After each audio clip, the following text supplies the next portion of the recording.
మాట్లాడితే ఈసారి నేనే బాధ్యత తీసుకుని చేస్తాను అంటే ప్రధానమంత్రి బీజేపీ ఎన్డీఏ ఆలోచనలు ఎలా ఉంటాయంటే ఈ ఓన్ చేసుకునే విధానాన్ని దేశ ప్రజలకి ప్రతిసారి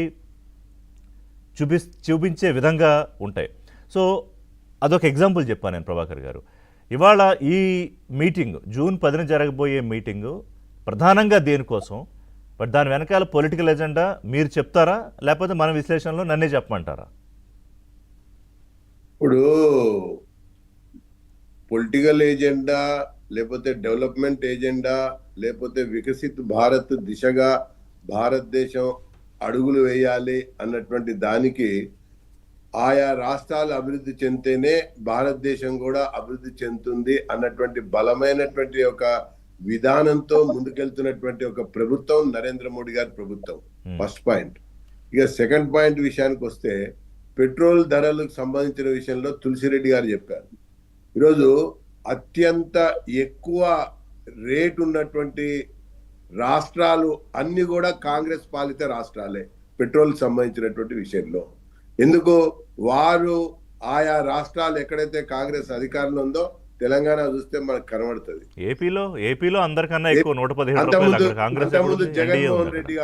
అంతకుముందు జగన్మోహన్ రెడ్డి గారు ముఖ్యమంత్రిగా ఉన్నప్పుడు, అప్పుడు బీఆర్ఎస్ ముఖ్యమంత్రిగా ఉన్నప్పుడు, తర్వాత కాంగ్రెస్ ముఖ్యమంత్రిగా ఉన్నప్పుడు వీళ్ళు ఏం చేశారు? వాటిని గణనీయంగా పెంచారు. ఒక సమయంలో ప్రధానమంత్రి తగ్గించమని కోరితే బీజేపీ పాలిత రాష్ట్రాలన్నీ కూడా తగ్గించాయి.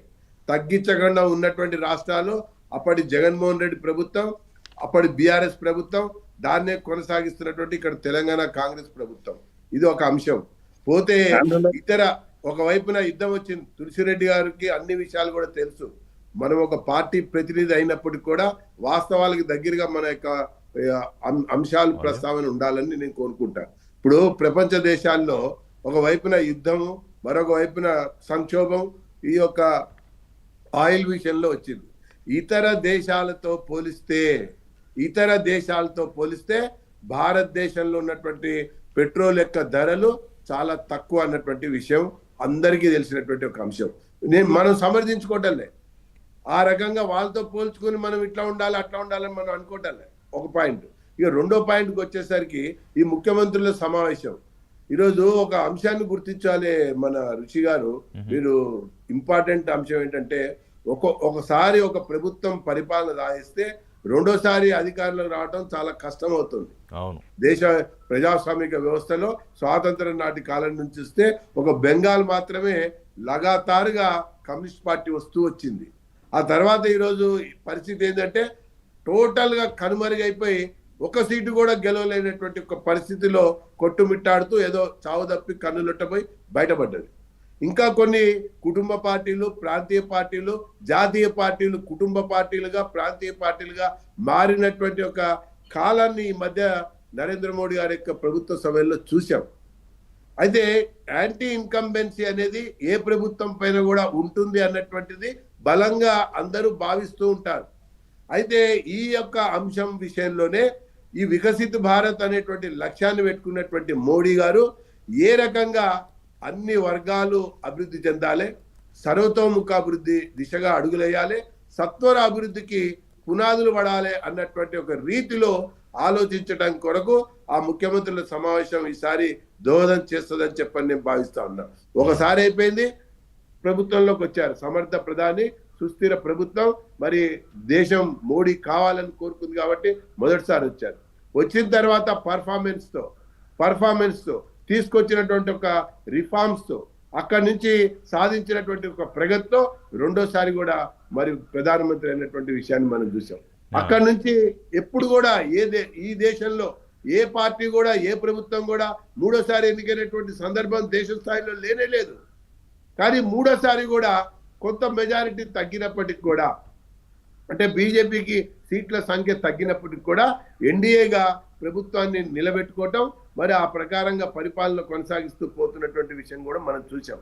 ఇట్లా ఒక్కొక్క రాష్ట్రంలో కూడా ఒకసారి, 2 సార్లు, 3 సార్లు, 4 సార్లు, 5 సార్లు గెలుస్తున్నటువంటి ప్రభుత్వాన్ని బీజేపీని అన్నటువంటి విషయాన్ని గమనించాలి.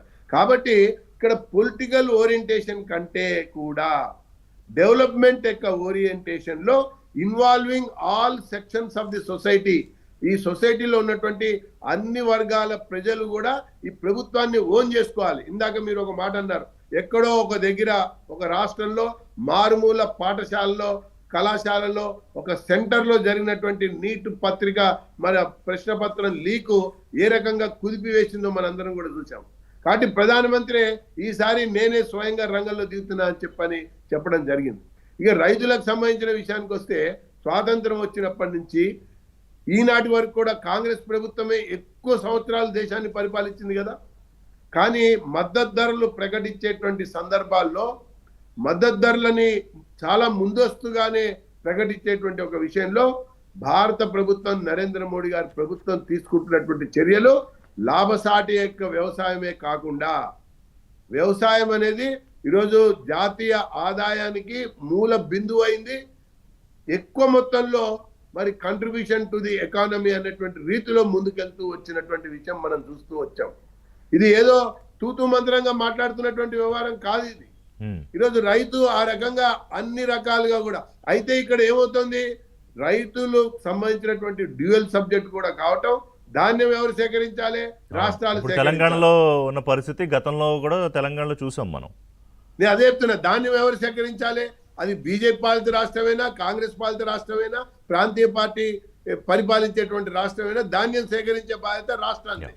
ఈ రాష్ట్రము సకాలంలో సేకరించకపోవటం, అకాల వర్షాలు పడుతున్నటువంటి సమయంలో సేకరించడానికి రంగంలోకి రావటం, ఒకవైపున కేంద్రమే అన్ని రకాలుగా అంటే ఆ సంచి యొక్క ధరతో పాటు, సూదిలో దారం యొక్క ధరతో పాటు, హమాలి యొక్క ధరతో పాటు, ట్రాన్స్పోర్ట్ యొక్క ధరతో పాటు ఇస్తున్నప్పటికీ కూడా రాష్ట్రాలు నిర్లక్ష్యం వహించడం వల్ల, ముఖ్యంగా కాంగ్రెస్ పాలిత రాష్ట్రాలు, ప్రాంతీయ పార్టీల యొక్క రాష్ట్రాలు నిర్లక్ష్యం వహించడం వల్లనే రైతులు ఆక్రోశంగా. కానీ ప్రభాకర్ గారు మీరు చెప్పిన రైతులు లేకపోతే ఈ సమస్యలు ఇవన్నీ ఎలాగూ చర్చకు వస్తాయి అంటే అంత డీటెయిల్డ్గా చర్చకు అక్కడ వచ్చే అవకాశం ఉండదు. కానీ ఓవరాల్గా దేశంలో 22 రాష్ట్రాల్లో ఇప్పుడు మీరు అధికారంలో సొంతంగానో మిత్రపక్షాలతోనో కలిసి ఉంటే, 4 రాష్ట్రాల్లో కాంగ్రెస్, మిగతా ప్రాంతీయ పార్టీలు. సో ఇప్పుడు ఎజెండా ఏంటంటే ముఖ్యంగా తెలంగాణ, కర్ణాటక నెక్స్ట్ మీ ఫోకస్ అదే కదా. వీటితో పాటుగా ఇందాక వారు చెప్పిన ఉత్తరప్రదేశ్లో తగ్గుతోన్న బలాన్ని పెంచుకోవడం ఎలాగా అంటే, పైకి చెప్పినా చెప్పకపోయినా ఇందులో పొలిటికల్ ఎజెండాయే కీలకంగా ఉంటుంది. మిగతాది అభివృద్ధి, 2047 వికసిత భారత్ ఇవన్నీ ఎలాగూ ఉంటాయి అనుకోండి, కాదా? అంటే మిత్రపక్షాలతో మీరు ఎంత సన్నిహిత్యంతో ఉన్నారు, అలాగే విపక్షాలు ఎంత విచ్ఛిన్నమైపోయి ఉన్నాయి. మీరు చెప్తున్నటువంటి విషయానికి ఒక చిన్న అంశం జోడిస్తున్నా. ఇప్పుడు ఒక ముఖ్యమంత్రుల సమావేశం ఒక ప్రధానమంత్రి నిర్వహిస్తున్నాడు అన్నప్పుడు, ముఖ్యంగా అన్ని రకాల వర్గాలకి అభ్యున్నతికి ఏ రకంగా ప్రణాళికలు రూపొందించుకోవాలనేది మాట్లాడేటువంటి వ్యవహారం ఒకటి. తర్వాత రెండోది, రాజకీయ ఏజెండా అంశానికి వచ్చినప్పుడు ఖచ్చితంగా ఉన్న ప్రభుత్వాన్ని మళ్ళీ ప్రజల విశ్వాసం పొందే విధంగా పనితీరుని ఎలా మెరుగుపరుచుకోవాలి అన్నటువంటి అంశం రెండవది అవుతుంది. ఇక మూడోది, మాకు పెద్ద అస్త్రం అండి, ఈరోజు మాకు ఉన్నటువంటి ఒక పెద్ద అస్త్రం 12 సార్లు ఎస్ఐఆర్ కాంగ్రెస్ ప్రభుత్వం సమయంలో జరిగిందే, ఒక్కరోజు కూడా బీజేపీ ప్రతిపక్ష పార్టీ అయినప్పటికీ కూడా బాధ్యత రహితంగా. ఎస్ఐఆర్ గురించి, రాహుల్ గాంధీ చేసిన ఓట్ చోరీ ఆరోపణల గురించి ఇవన్నీ కూడా మాట్లాడతాను. బిఫోర్ దట్ పుల్లారావు గారు